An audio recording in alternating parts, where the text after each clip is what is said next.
Hello and welcome to the THE webinar, AI-assisted grading, creating reliable, scalable systems for student success, held in partnership with Graide. My name is Srithu and I'm the Deputy Editor for Brand Content at THE. As AI continues to change how universities deliver teaching and learning, educators are faced with increasingly difficult choices about what tools to adopt and trust. The limitations of large language models are often very clear, but the question remains, how can we move towards AI-powered grading that is fair, consistent, and accurate?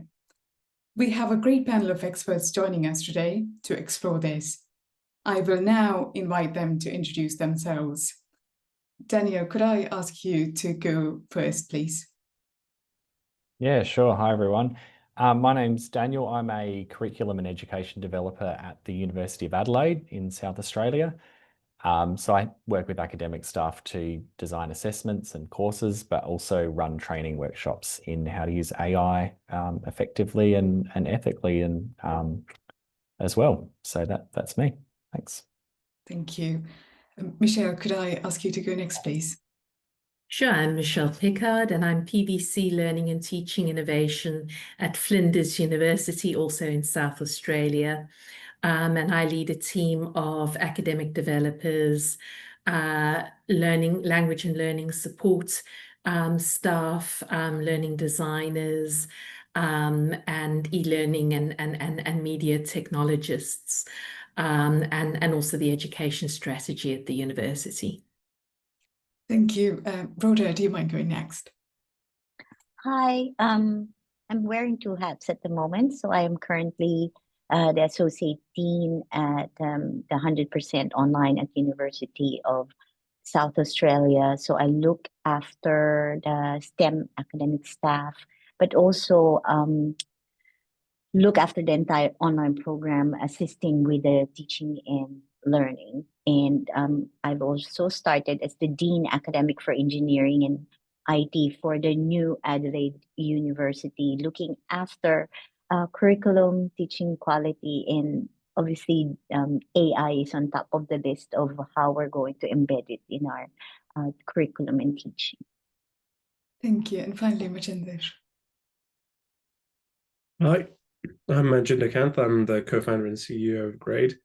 I also have a slight background in academia, doing a PhD in theoretical physics, where I was a teaching assistant and doing a little bit of work as a partial substitute teacher at schools as well. Thank you. Before we get started, I would like to mention that this webinar is being recorded. We will share an on-demand video and a summary article with all the participants after the webinar. We will also be taking questions from the audience, so please use the Q&A function to post any questions you have, and we will get to as many as we can at the end. Let's dive straight into the first question. When AI first came to light, the response within the higher education sector was a mix of excitement and unease. And some of the questions around assessment were at the center of that conversation, and some of those concerns still remain. As a starting point for our conversation today, I'd like to hear from our university colleagues on the panel. How has AI influenced conversations around assessment at your institution? What conversations are you currently having when it comes to AI and assessment? Rhoda, could we start with you, please? Yes, so in the online space, it's has been a constant conversation since I think AI has been mass socialized. We have to look at how it's affecting assessments, affecting students. How can we use AI effectively in teaching and learning? So there's several conversations, like how do we design assessments? Where can we use Gen AI? How can students use AI? And how can academic staff use AI? And in this topic, we're looking specifically at grading, and that has been a very contentious I think discussion, we are having robust discussion when and how, when's the best way to use it. Do we use it? Don't we use it? So these are the conversations we've been having. Thank you, Michelle. I think for us at Flinders, it's been really about what do we want our future graduates to be able to learn, to know, and to do. And in relation to assessment, it's really how do we truly and authentically assess the kind of learning that future graduates need to be able to do in the way that's specific both to their disciplines and their future professions, but also for generic digital literacies that they might need to be able to demonstrate. And Daniel, has that been your experience as well?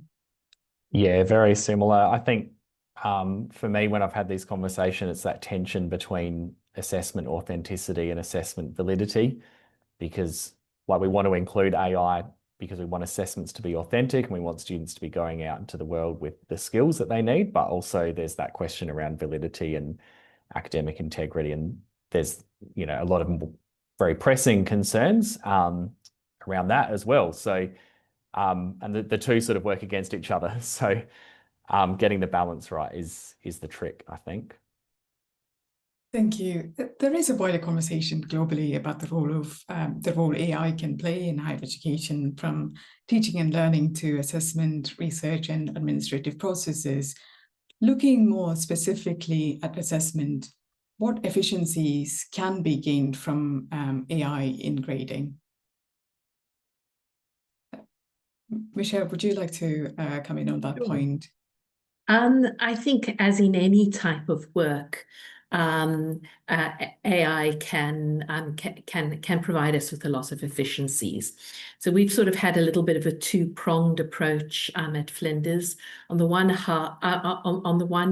hand, we've been working with students and staff to look at efficiencies and using Gen AI tools, but within the secure environment with institutional data protection. But on the other hand, I think it's really important to look at the limits of AI and what it can and can't do. We've had from early 2023, we had a position statement on appropriate use of AI for students and staff. And for us, the most important thing is if we as staff are gaining efficiencies in our grading work, then we need to be sure that when we gaining those efficiencies, we are actually modeling appropriate and ethical use of AI and ethical use of students' data when we're undertaking marking or any other efficiencies of the work that we do, both for teaching or administrative purposes. So we can't say to students, you've got to ethically use AI in your assessments, and we're not ethically using AI in how we're marking. And this has been a very, very strong message that we've had from the beginning. Rhoda, do you have a take on that as well? Well, if it's specific to assessment and assessment grading, we can see that AI can really be helpful if you have formative assessments, for example, where you need immediate feedback. And it's always scale, right? With assessments and marking of assessments, it's where you have a scale where you really need a bit of help in terms of how can you consistently grade students across. We can also look at probably using AI in just reviewing draft review and feedback cycles.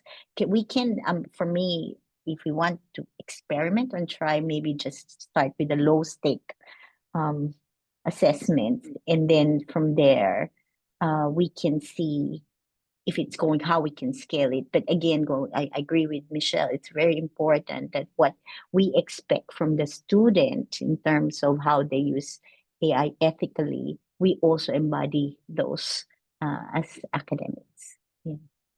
Thank you.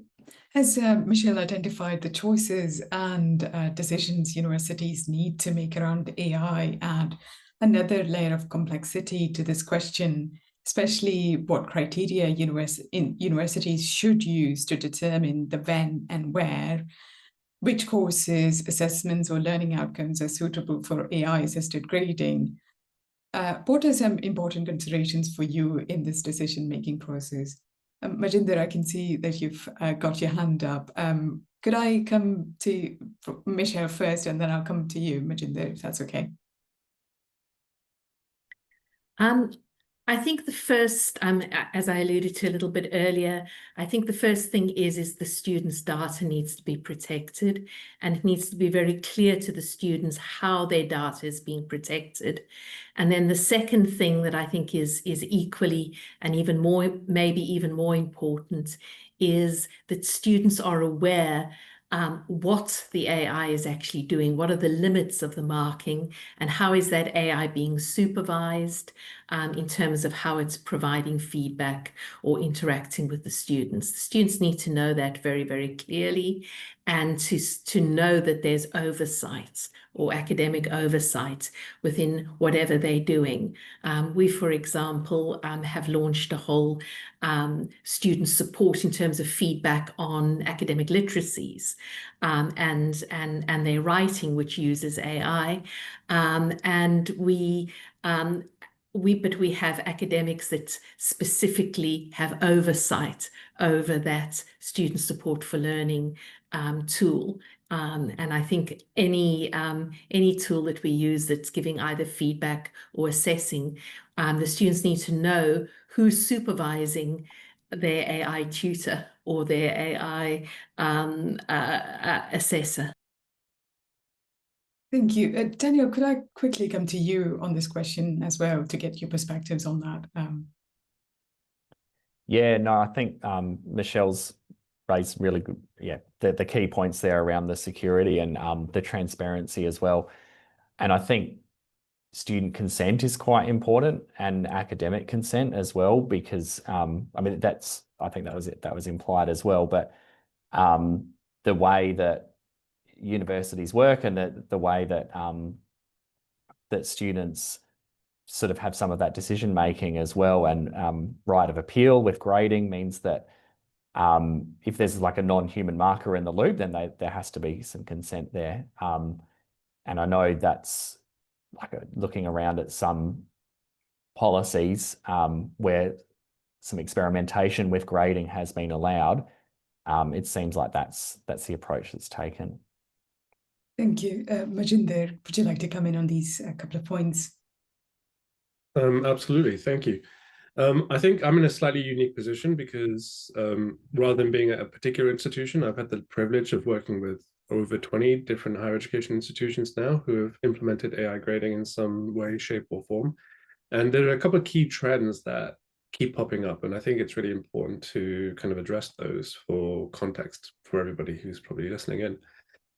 I think the big thing for me is that efficiencies can't be taken in isolation. They always have to be in the context of quality.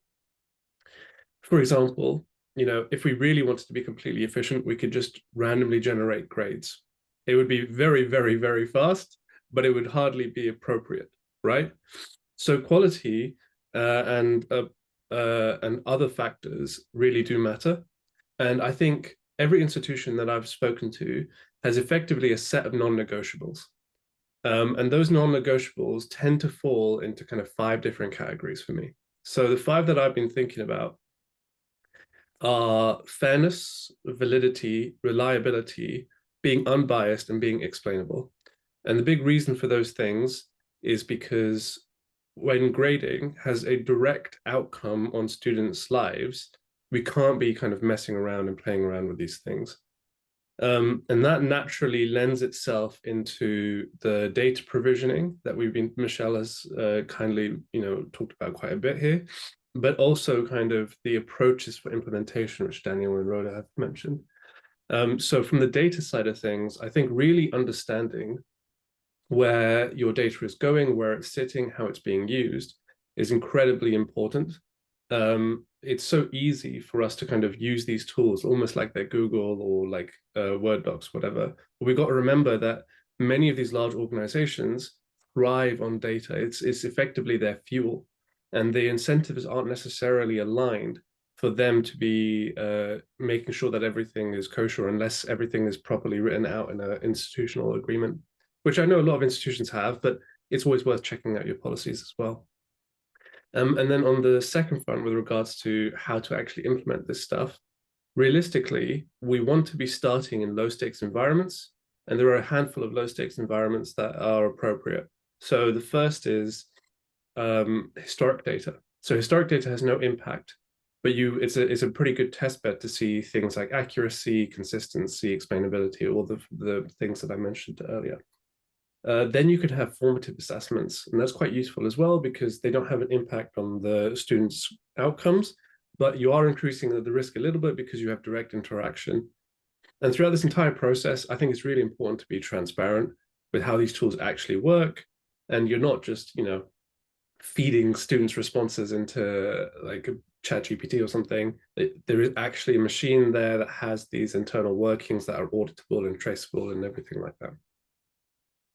Thank you. Zooming in on current trends and the limitations of LLMs for fair and nuanced grading, Majinder, could you also highlight some of the common limitations of using LLMs in grading? I would also love to hear from other panelists about their experiences on the ground, but perhaps you could start us off. Yeah, I think it's quite interesting, right?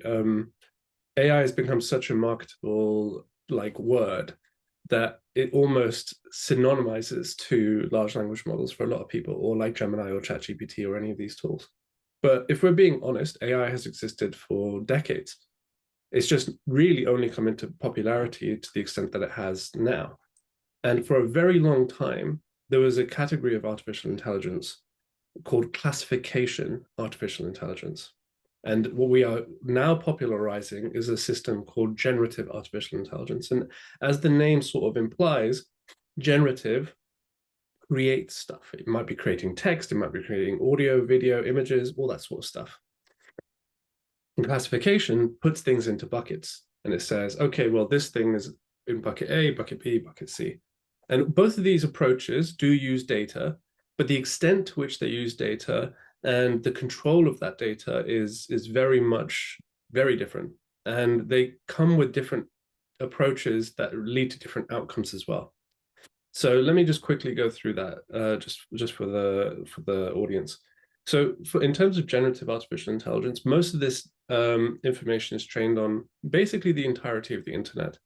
And when you have systems where data is put in from such wide resources, all the underlying architecture of that data is then put out into your models. So if you have any biases and any issues that are appropriate in the internet, that's going to be propagated. And there have already been a couple of scientific papers that actually show this. So, I mean, I'll reference them now and people can look at them later. So one by Warren, Melissa, and Oscar, and then another by Floden Jones. Those are two academic papers, looked into AI grading using large language models. And what they found was that there was an issue with socioeconomic bias being propagated immediately. So if you tweaked the words that showed that somebody came from maybe a private school instead of a public school, the outcomes had changed. So that is immediately a massive, massive red flag. And it's not something you can just easily tweak and control with prompting, by the way. This is kind of underlying in the architecture of these systems. The second thing is consistency. So what we noticed quite easily is large language models and generative models in general use randomness. They sort of have to, otherwise every single output would always be the same. But the nature of the randomness, it necessitates that different outcomes happen for the same response, which is sort of completely in the antithesis of grading. And then the last one for me is kind of the validity of the grading. And the large language model responses tended to show a bell curve no matter what. And the problem there is that the distribution doesn't actually necessarily accurately reflect the grades that were coming in, regardless of the grade distributions of the input data. So all of these things have quite big issues. And naturally, then the question becomes, if you're not going to use large language models, what approaches should you use? And I would recommend using classification models. Now, that could be things like neural networks. I don't personally recommend it. I recommend things like supervised machine learning systems because they're much easier to interrogate, they have explainability, and the data limitation, and that's really important as well, is only limited to the responses that are put into the machine, which allows you to have very fine-grained control and complete control over bias propagation, and that's really important as well. Thank you. Speaking more about issues like bias, and we also mentioned ethics and ethical use of AI before.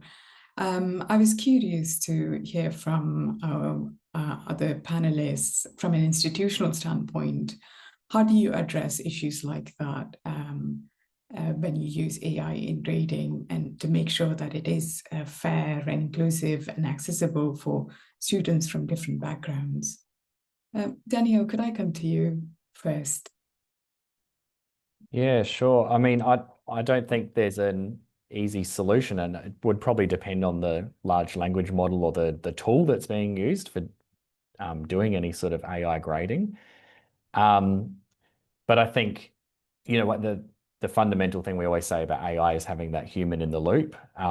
That's going to be your first line of defense against any bias. Because I think having some human supervision, or using AI marking in the same way that the human markers, we would do moderation activities.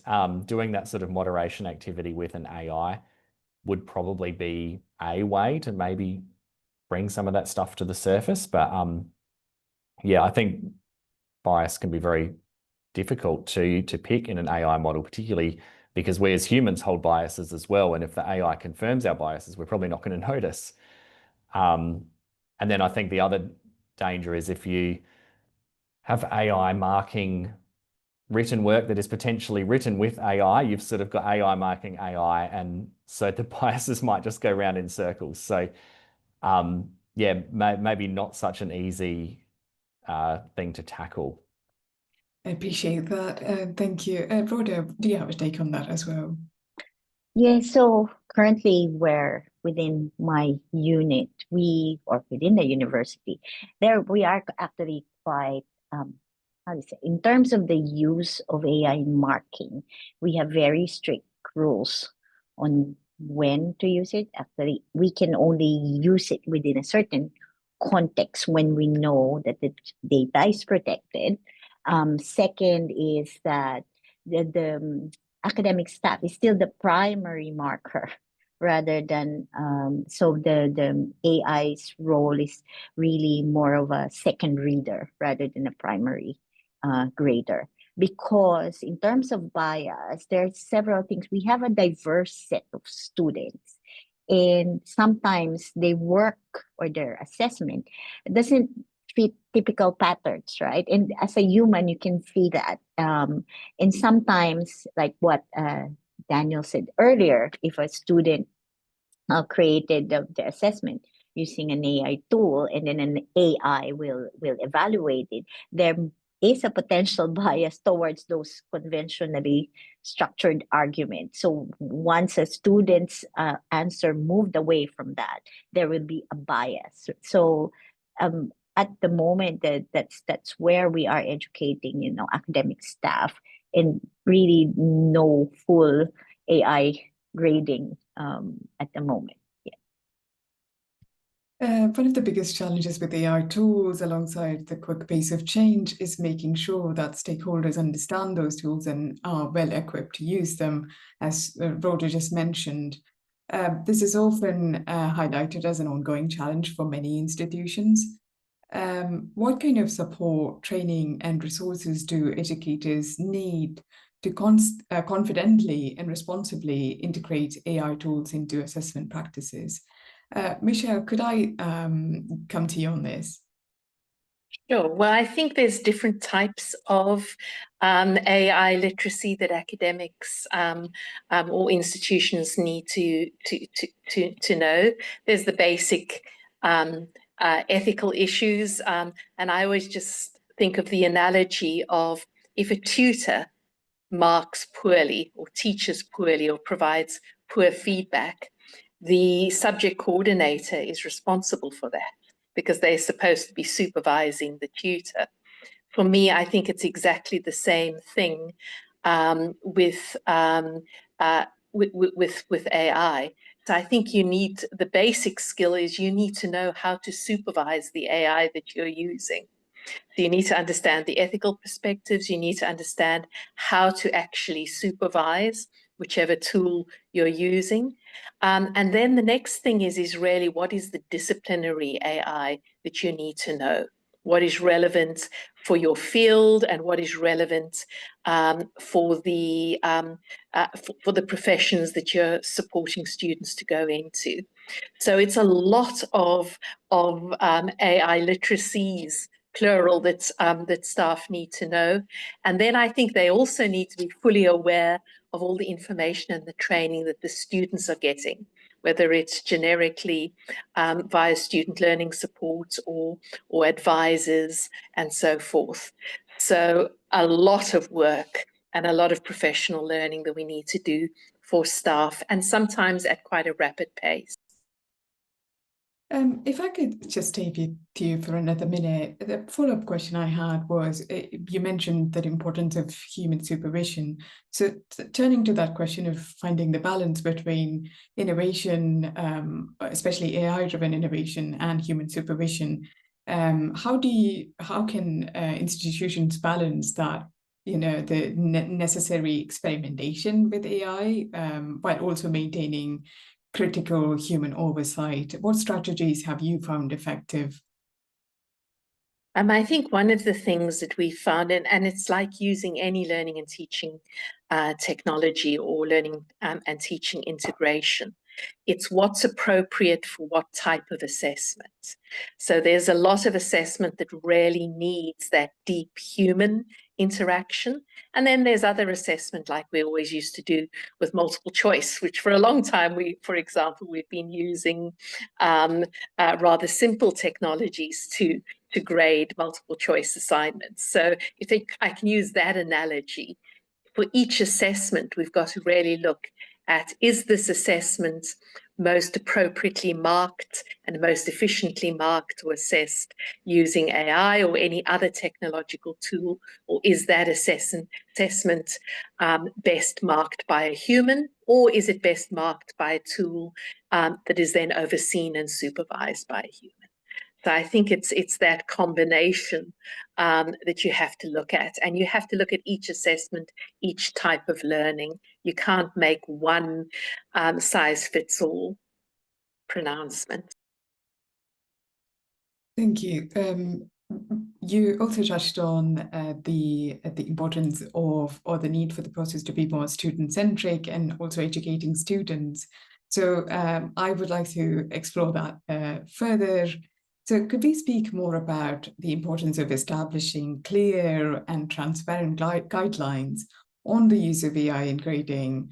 How are you approaching that at your institutions? Danielle, could I come to you first? Yeah, I mean, at our current institution, there hasn't been a policy or anything like that around AI grading necessarily. But at the moment, I think the assessment procedure says that work must be marked by a qualified marker. So I think that would imply human generally. So I think like if people were experimenting with the tool, it would not be like for real marks. It would have to be sort of like what Majinda was saying, like with historical data. But I think, I mean, it's hard sometimes with innovation because it can get a little bit ahead of some of the rules catching up. But I think any sort of experimentation that would involve student data would obviously have to go through like an ethics approval process or other sorts of approvals. So it's not something, I guess, to be done lightly in some ways, but there's probably some experimentation that can be done on sample papers and things like that. And I know I did speak to somebody here who done that sort of experimentation and had very mixed results. Like it was sort of worked for some of the criteria in a rubric, but then for the more complex parts that they were trying to assess, the AI just couldn't pick up the nuance and the sort of that big picture look at what students had written. And what he found was it was faster just to market himself than to try to like get the AI to have a first go at it and then fix it all up. I might be getting off topic there, but yeah, I think any of that experimentation's, yeah, it's tricky, but it's got to be done right, I think. Thank you. Rhoda, if I could come to you next, what guidance or resources do you think students need to understand and critically engage with AI-driven feedback and to be able to use it to improve their learning? So within the university, for example, our library and academic integrity actually have provided guidelines for students in terms of how they can use AI within the work that they're doing. So universities are, well, within the university, that is a guideline that is currently being used by the academic staff in guiding the students in terms of how they use AI. So am I answering your question? Is that the question, how we're guiding the students in the use of AI? Yes. And within their courses, and this is where the innovation, I was about to talk about the innovation, right? We encourage innovation, but within obviously the context, and like what Daniel said, you cannot just use without permission. There is governance and structure and approval on processes, but we would like to encourage innovation. So sometimes we would have pilot programs or pilot courses where, you know, academic staff are allowed to experiment, but without, for example, we're not doing or if someone's using a grading AI tool, they're probably doing a calibration exercise where they're comparing the AI to their human grading, but not necessarily using the AI itself as a, you know, right away in grading. So that's how we're encouraging innovation at the moment. You know, at the side, you experiment without really affecting the student, and then based on what results you have, you can share it, and that's where we look at, okay, we have piloted this in these courses, do we continue it? And that's when in most innovation before we start scaling them. Michelle, would you like to come in on this? I think linking a little bit with what both Rohor and Daniel were talking about,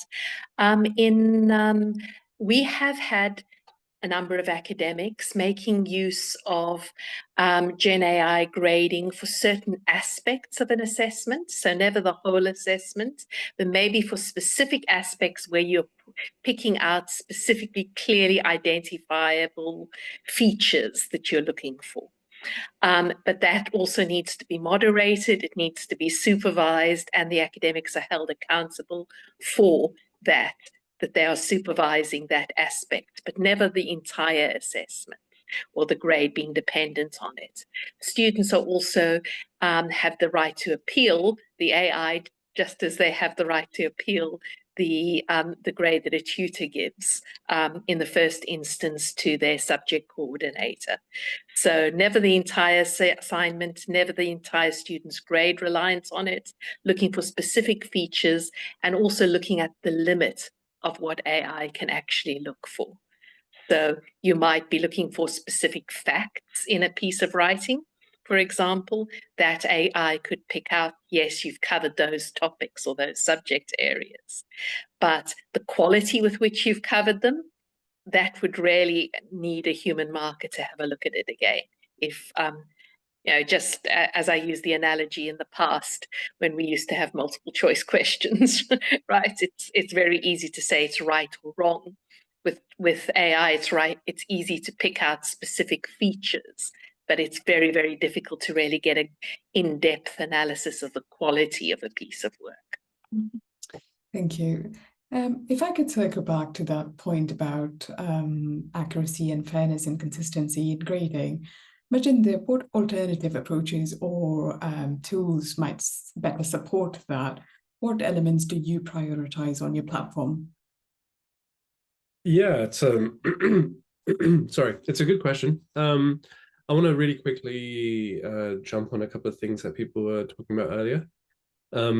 So the core concept of human in the loop has been brought up multiple times, and it is arguably the most important component of any sort of technology-driven solution that you're doing in any aspect of education, not just assessment. But what does human in the loop actually mean, right? So I think a really big thing that a lot of people are thinking might be human in the loop when they're thinking about large-scale processes doesn't actually take into account the nature of people. So if there is an outcome, you know, and somebody's kind of skimming the outcome and looking at the input and saying, yes, that's right, yes, that's not right, the problem there is that is not an approach that allows for review to be done appropriately. So the reason I say it like that is because review is objectively different to analysis in the first place. So what we really need is a system which enables people to look at the relevant characteristics of the output and then review said decision making, right? So what I mean by that is if a system can kind of highlight what it's looked at, you know, like Michelle was talking about in those instances where it's looking for key facts or maybe some argumentation or anything like that, and it can say this particular context and this response is the thing that led me to effectively come out with my decision making, and nothing else did. This is the bit that I'm looking at. Now you can focus in on that area and you can make a decision as to whether or not that was appropriate. You can go even further and say to what degree that weighted. So if there's a high degree of confidence associated with that decision making or a low degree of confidence. And the reason I say this is because review fatigue is a really real thing. If you have to look at everything and you have to effectively make the same decision again, like Daniel sort of suggested, it's just faster to do it in the first place. Like, you know, why am I checking everything but with the same process? I might as well just have been doing it. But the second part of that is the role that the student plays in this loop. Because when people ask for kind of academic judgment or ask for kind of challenging particular output that a system has produced, you need an auditable trail. Why was that decision made? How did it come to that particular outcome? If, unfortunately, you say something like, well, the machine came this output and the teacher checked the output and they agreed, that's not very defensible necessarily. Whereas if you're talking about a specific process on how that data pipeline is managed, how the outcomes are produced, what the human actually plays in that human in the loop role, that is a much more robust process that can be interrogated and defensed appropriately. So that's really important. And with regards to transparency, I mean, I'm a big believer in you have to let students know what you're doing and how you're coming to these decisions. It's sort of why we let people know about the rubric scales before people assess in certain cases, not like the details, but like on what characteristics students are going to be graded on, because that transparency is important. And in the same way, when we use technology, we should be doing the same thing. When we work with institutions, we kind of give a presentation, a short video that can be shared with students on how that technology actually works, because educating them is just as important as educating staff on how this works.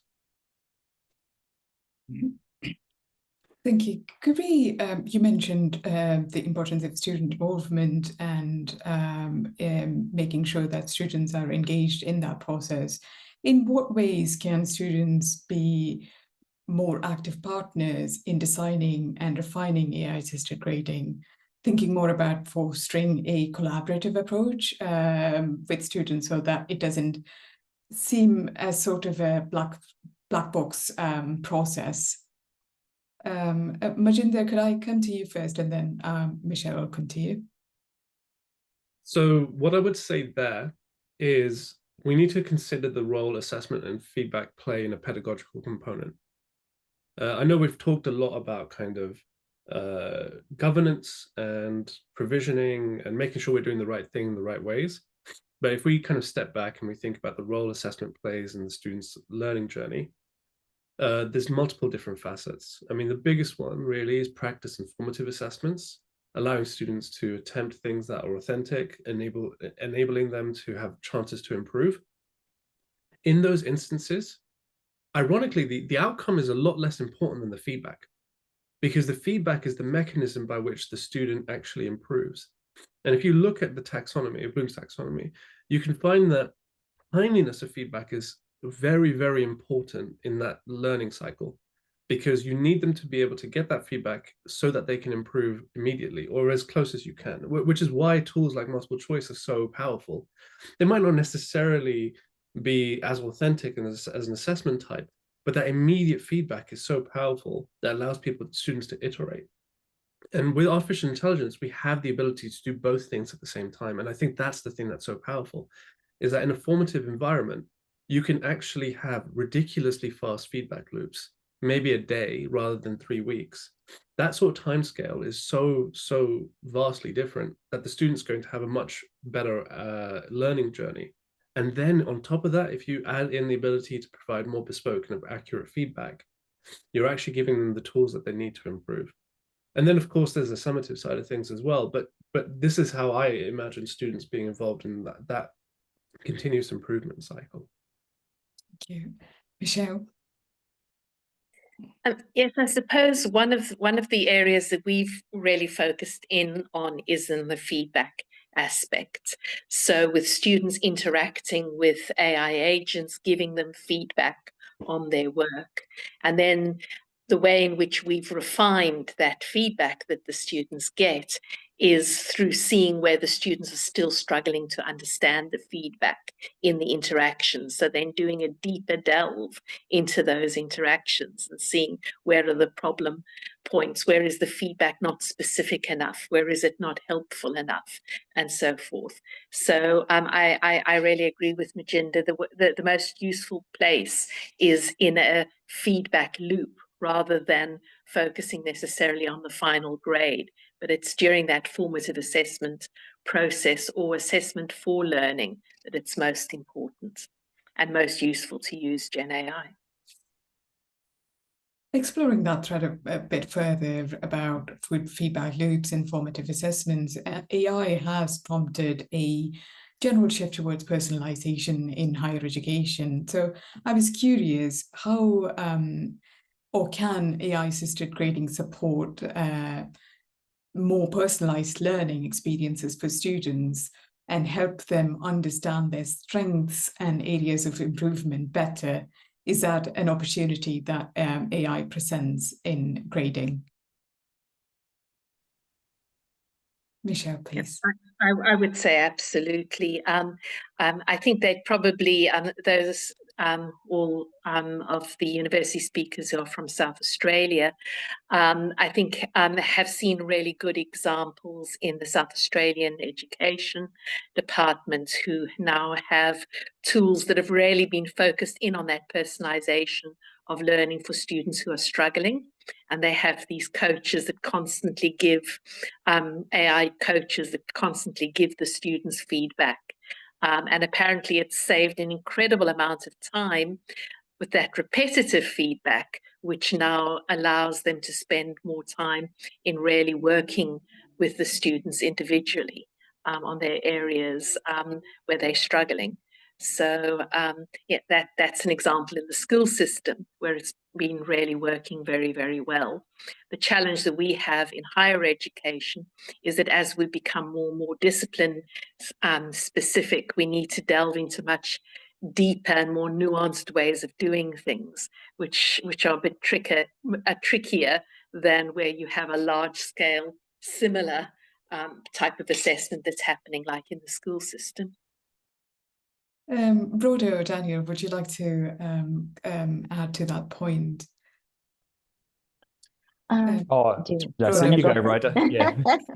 No, in that pilot that we were saying, like what Michelle said earlier, students getting feedback in all those either formative. So we'll give them an exercise and we'll say, you work this out with your that experimental chatbot that we have. And that's when we see personalization really happening, because they're getting feedback specifically on how they interact and how they answer.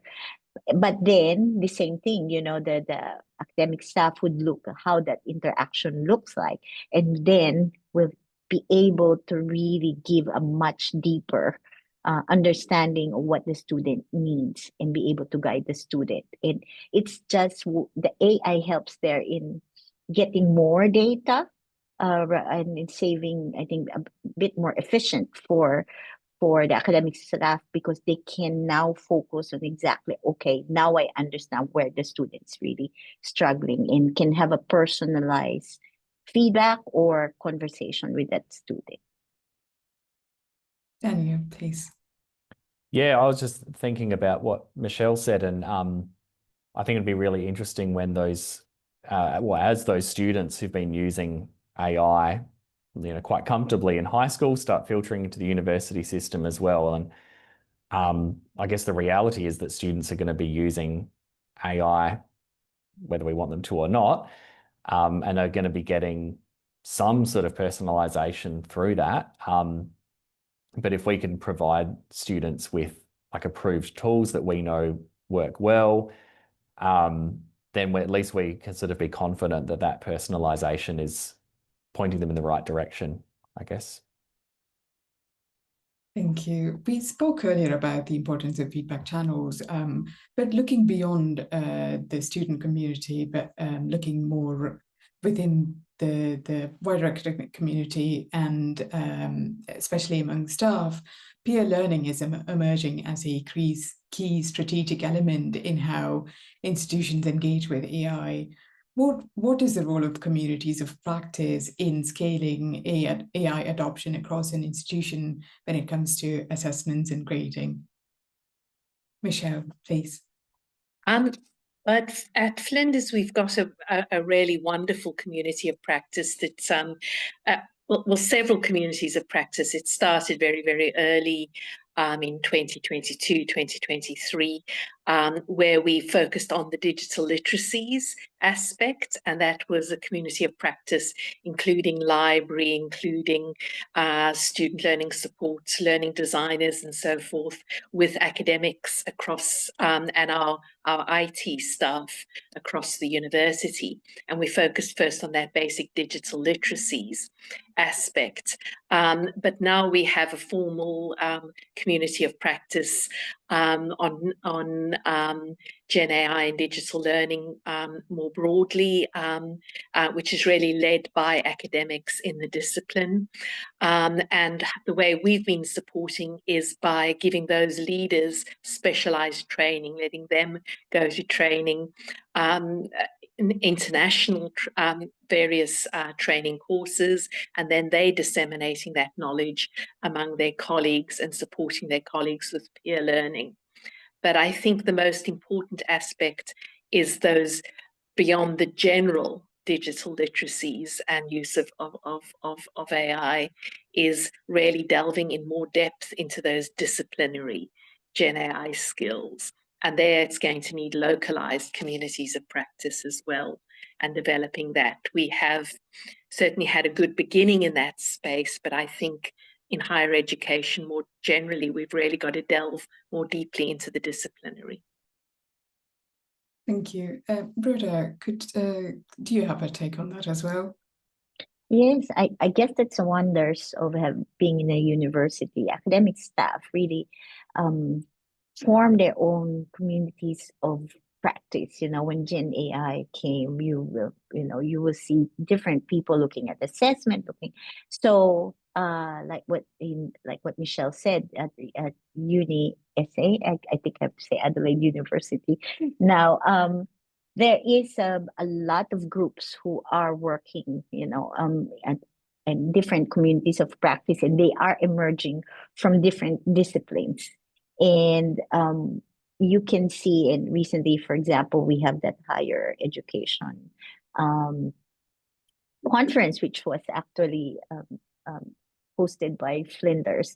And if you watch all the presentations of how they're using AI from different disciplines, you can see how these communities of practice are really coming together and sharing, finding what's common, and finding also presenting what's unique within their discipline and how they're using AI innovatively in teaching and learning within those disciplines.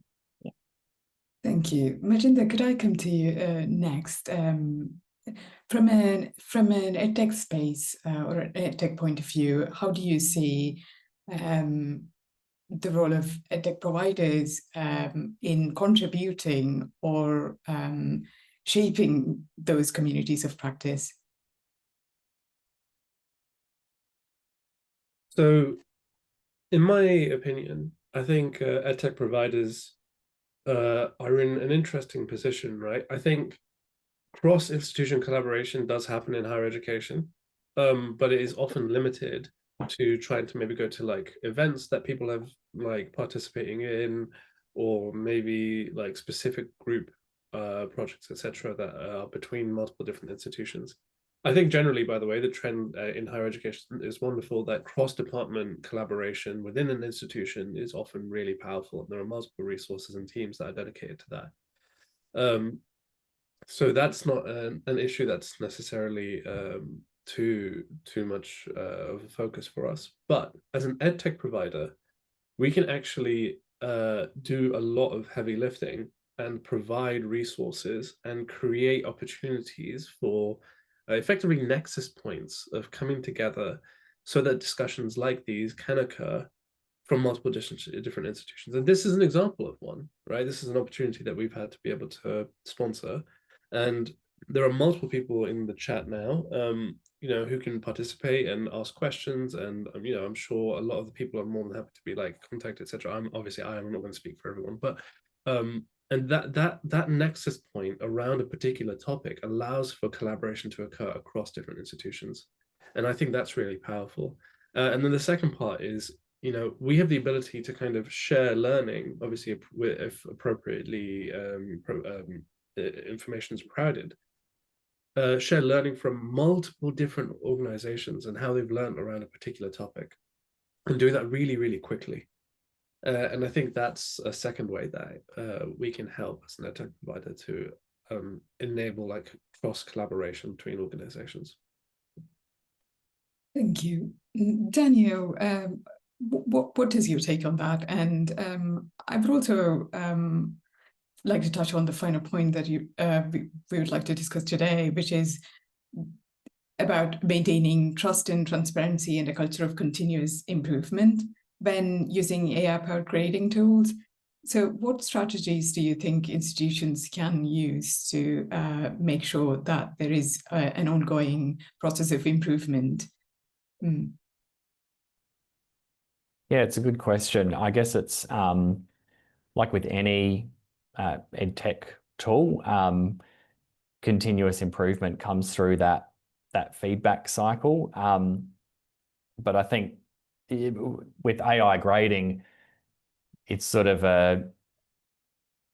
it's quite a potentially contentious technology, and so I think once any adoption of that takes place, if that's where things head eventually, then continuous improvement is going to come from both students and staff who use the tool and get experiences with it.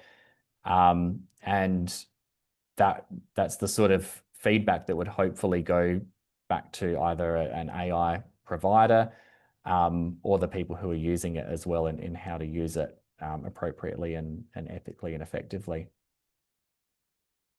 Brodak, could I also get your perspectives on that?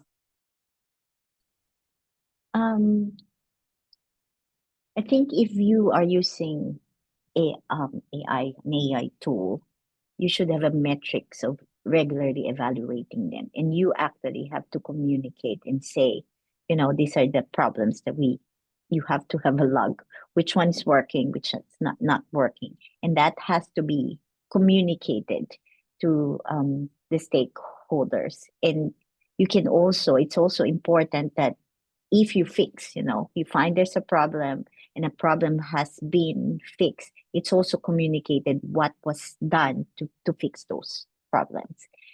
So that's for me, not only having continuous improvement, but having that transparency that, not everything's perfect. We found these problems. These are the, how many problems did we find when we were implementing this? What are we doing to improve that?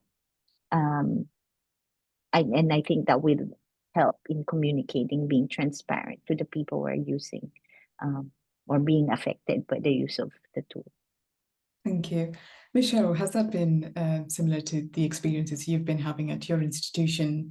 And do you see these strategies emerging more from top-down, leadership-driven, or from bottom-up initiatives led by faculty and students? As Daniel mentioned, how can these two approaches complement each other?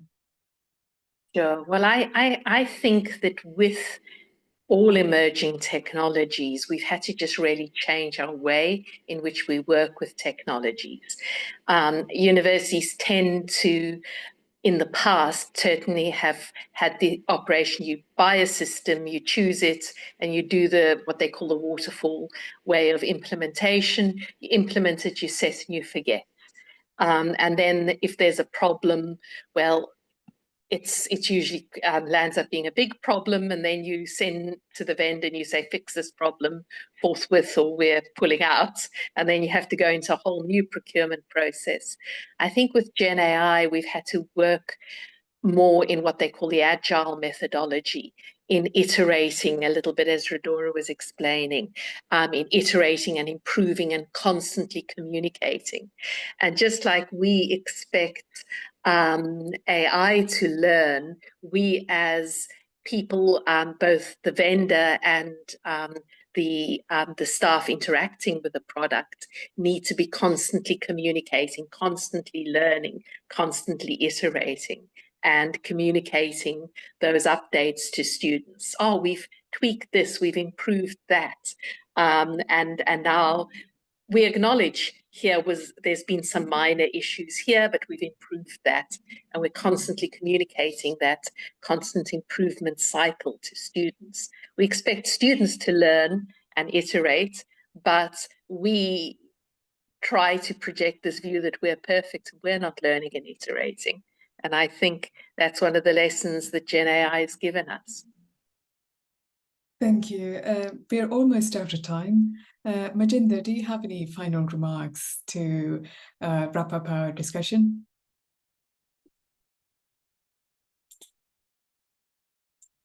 I couldn't find the unmute button. Yeah, so I think it's been really wonderful having this discussion with everybody.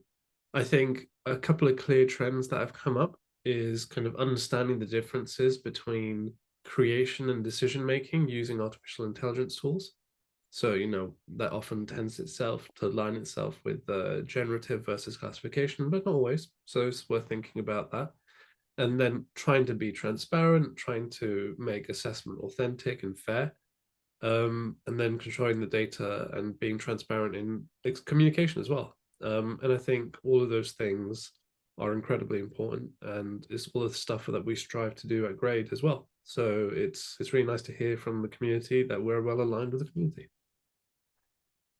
Thank you. That's all the time we have today. I hope everyone found the conversation insightful and you are leaving with some insightful takeaways.